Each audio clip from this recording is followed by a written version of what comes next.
Hello, good morning, everybody. Welcome to Ask Auntie Witch for morning tea and tarot. And today I want to talk about the four elements of I want to talk about the four witches' tools primarily in Wicca. So I'm going to give it a few more minutes, see if anybody shows up before I get started. So let me start with a couple of announcements in case you missed me last week. Let's see, what did I announce? You have to pardon my morning brain fog. A couple of new developments. I wanted to let everybody know that this morning tea, the Ask Auntie Witch morning tea and tarot, I was initially doing this every Tuesday and Thursday mornings. I am now only going to be doing this on Tuesday mornings. I'm dropping the Thursdays because of my work schedule. So we're officially going to do this one day a week instead of two. It just makes life a little easier to manage that way for my schedule. So that was one announcement. The second announcement is I'm going to be putting together very, very soon a live webinar training which will be a free introduction training to my Fundamentals of Ritual Magic class. And I'm actually kind of toying with the idea of throwing in a little bit of material from the Introduction to Tarot class right along with it. I'm not sure. I haven't decided yet. I'm not sure if I'm going to do one or two different webinars. Either way, one or both of those webinars will be available within the next month or two, possibly. I'm going to be making the Introduction to Tarot class that I just finished live at my house available online on my website at www.templeofunderworldstudies.com, which, for those of you who may not know, is a membership website that offers online occult and metaphysical classes, primarily in the topics of the Western mystery traditions and in Wicca. So coming in the future are going to be more online class topics in things like astrology, Kabbalah, tarot. Any of you who haven't seen some of my introductory talks from a few weeks ago, or if you have not yet been to the website, a little bit of background about myself. I am a combination of a ceremonial magician practitioner, primarily of the self-initiation tradition within the Golden Dawn, and I am also a practicing Wicca of many years and a Wicca instructor. So some of my class training comes from the perspective of a combination of both of those disciplines. And I can switch gears back and forth from one side to the other. And sometimes I blend the two a little bit because I think it just makes for much better, more integrated material. So yeah, little housekeeping announcements there. So today I want to talk about something that I actually go into great length in my Fundamentals of Ritual Magic class. I'm going to bring you a little bit of insights into one of the particular topics in that class, which has to do with the four elements and the elemental tools in Wicca, which are, for any of you who don't know, the four primary tools in Wicca are the pentacle or the pentagram, the Athomie, which is traditionally it's a black-handled double-edged blade, which we use for casting circles. These are, by the way, never used for actually hurting or stabbing anything. That is not the purpose of this. And the chalice, this is my little miniature version of a chalice. It's got a little engraved pentagram on it. It's quite lovely. And the wand, which this one is actually not quite finished. I've been beating it, and it's still in a state of not quite being done. So I haven't actually used this one yet. Which brings me to the topic of my talk today. I don't know any of you who do practice. This is going to be different for everybody, but what you'll probably notice over the years as you practice is that you will tend to have an affinity for one of these tools more than another. And there might be one of these 4 tools in your ritual working that you actually don't relate to as well, or that you might experience some particular resistance to. And I'll give you an example of this. You know, I have been practicing Wicca and studying Wicca and ceremonial magic for probably something close to 25 years.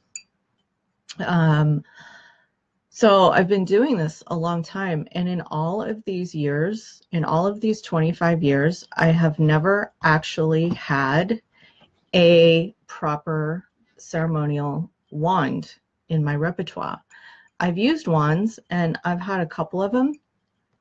I've never liked them. They didn't fit my hand. They just weren't the right kind of, I don't know, they just didn't feel right to me. So for many, many years, I have been without really a wand.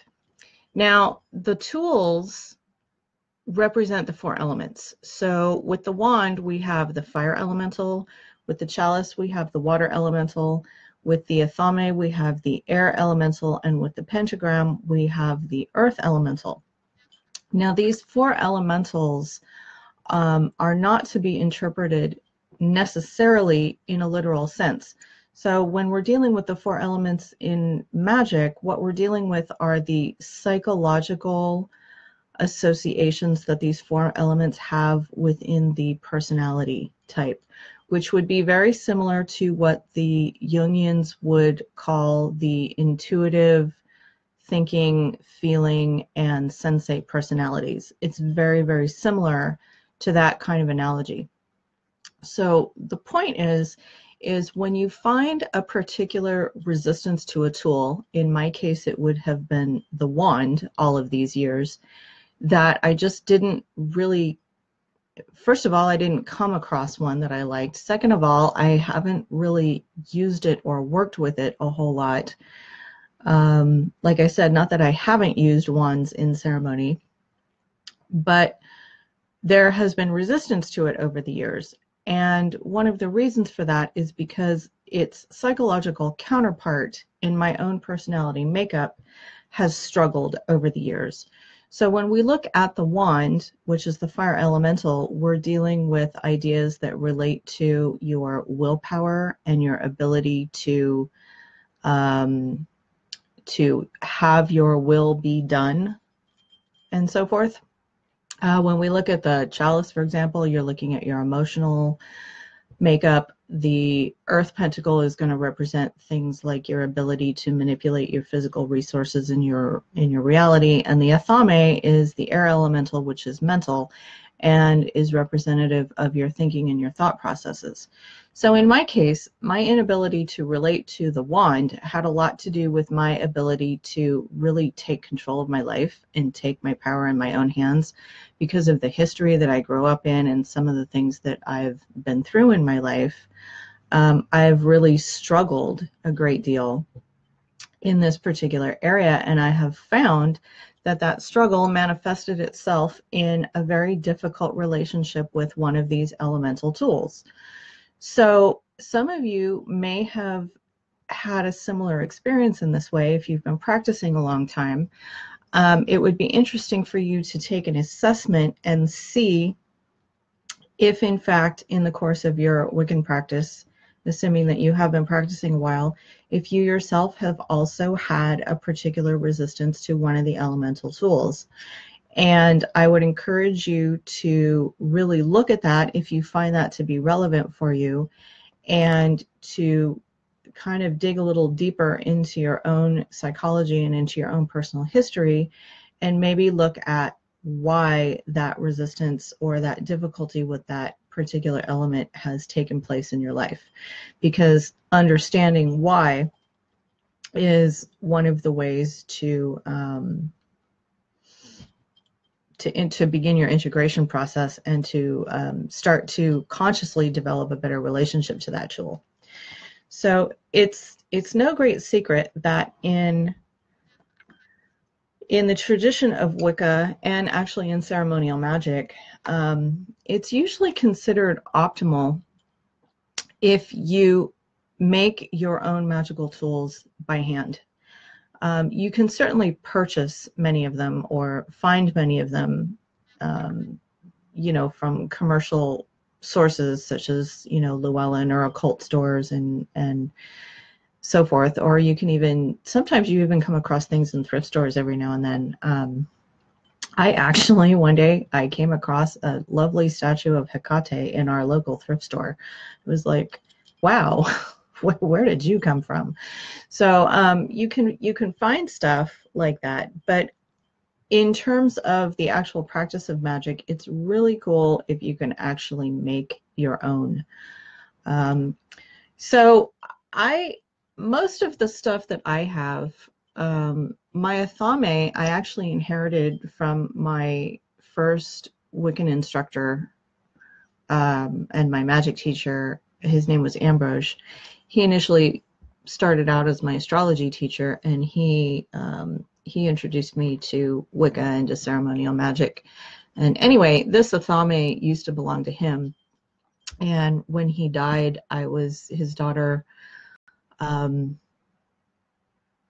His daughter told me that I could, you know, take a couple of the things that had been his to take with me.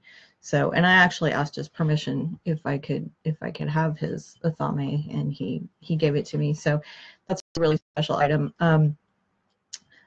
This pentacle is store-bought. This is a lovely, I forget, oh, this is Dryad Designs, and this was made in 1997, according to the sticker on the back. They had some really beautiful stuff. I'm not sure if they're still around. They probably are. Some of you may be really familiar with this motif. It's been well loved. It's got some chipping and so forth, but I love this piece. But it is store-bought. This is not one that I made. This is one that I made a long time ago. I went to the craft store and I got one of those little round wooden plaques, and I went to town with my wood burner. And you can see it's a little smudgy and a little faded. This actually survived a house fire. So it has some smoke damage on it. And I don't know, I haven't decided if I want to touch it up or leave it. I don't actually use this very much. It kind of just hangs on my kitchen wall above my essential oils. I've used this for my class coven that I teach. So this is actually a pentacle that I let my students borrow. So it's not really my personal working pentacle. But anyway, this is one where I made with a wood burner, and you can get, if you want to try making one of these, you can get carbon paper. And actually, they have a new improved version of that kind of paper in the craft stores now that you can actually erase if you make a mistake. So you can get carbon paper if you want to actually trace your design on the wood. And then you can either use your wood burner or you can paint. And I did a combination of both. You can't really see the paint, but I painted around the edges. And I just got those little bottles of, like, you know, $2 acrylic paint from Michael's or the craft store or whatever craft store you have. So it was easy to do. And I actually copied this design. I think this is a pretty traditional design that I got out of one of Janet Farrar's or Doreen Valiente's books. I think this might have been a design that Doreen Valiente had on one of her pentacles in a book. So I just sort of took that design out of the book and recreated it here. And then my wand, as I said in the last episode, I'm actually a beadwork artist. So I decided I wanted to bead my wand. And in my journey of trying to look for the proper wand, since I had not really been able to find one that I either really liked or wanted to use or wanted to have as my working wand, I decided I really needed to make it, especially with this particular elemental tool, because it was such a struggle to work with this particular elemental, that it was even more important for me to make it by hand. So the other ones I had a fairly easy working relationship with, and they came to me easily, but this one did not. So what I decided to do ultimately is, because I realized that a good majority of my practice leans towards the Golden Dawn tradition. This wand is actually this is made to the specs of this is a basic Golden Dawn wand, and it's got a particular measurement, and it's supposed to be black on one end and white on the other end. And this is their most basic outer order elemental wand, and as you can see, I have seed beaded it with peyote stitch. Basically what I did is I went to the hardware store and I got one of those little wooden dowels and cut it to the proper length, and then I just started to bead it. And anyway, the black end is made for banishing, and the white end is for invoking. And this, as I said, is made strictly to the Golden Dawn specs, as per their particular instructions for their particular magical, they refer to them as magical weapons, or the elemental weapons, but I prefer to use the term tools when we're talking about Wicca, because we're not really going to war with them. But even though this is technically a Golden Dawn wand, this is certainly perfectly adequate for a Wiccan ritual practitioner. So if you wanted to make your own basic wand, and I don't remember the, hi Krista, I don't remember the measurement, and I don't have a tape measure in front of me, so I can post that afterwards when I sign off. I can look it up and post the measurements if you want to go ahead and try to make one of your own. You don't have to beat it. You can paint it. You can, you know, do whatever you want to make it black and white. Paint would be the easiest, and I would recommend, again, those acrylic paints that you can get at the craft store. It'll cost you about maybe, you know, $5 or $6 in materials, all said and done, if you buy a $2 dowel and a couple of dollars worth of acrylic paint, and that's all you need.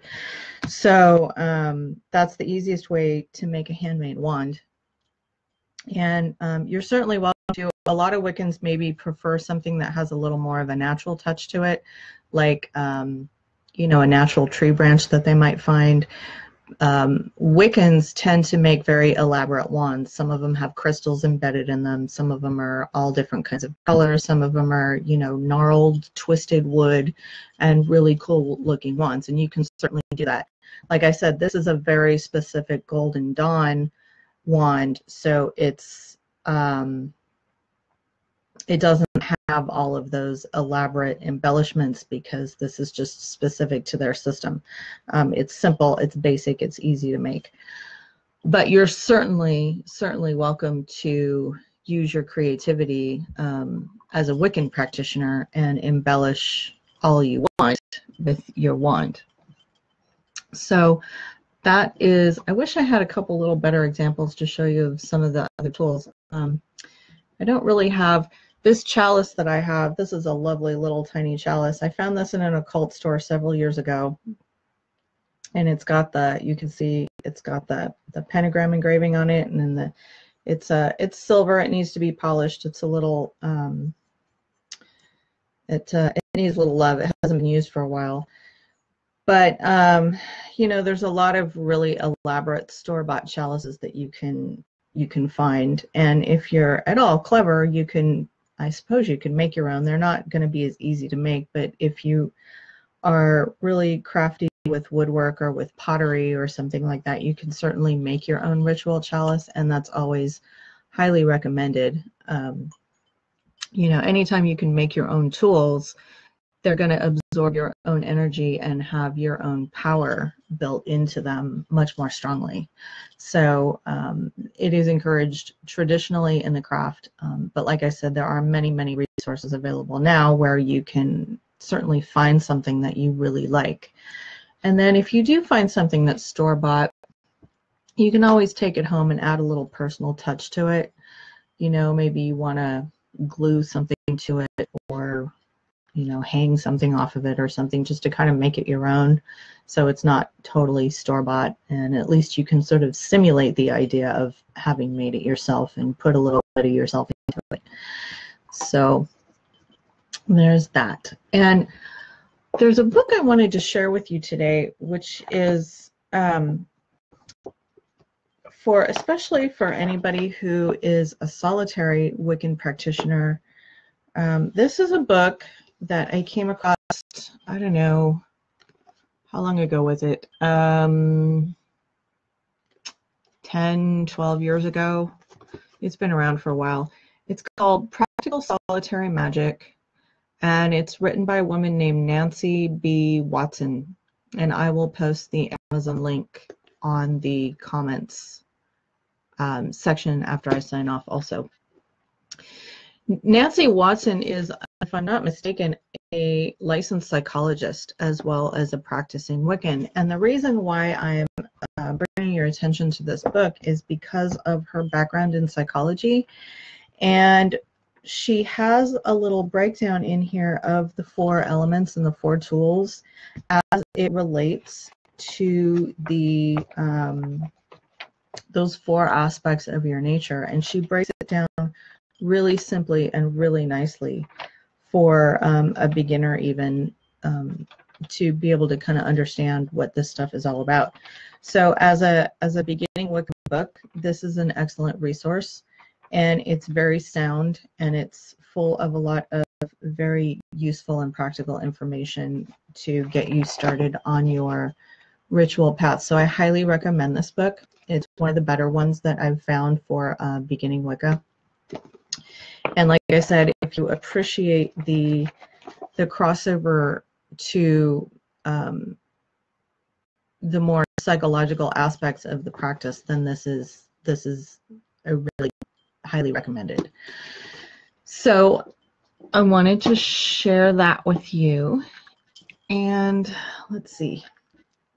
I think that kind of covers what I wanted to say about the weapons. So, or the tools. I'm Golden Dawn hat.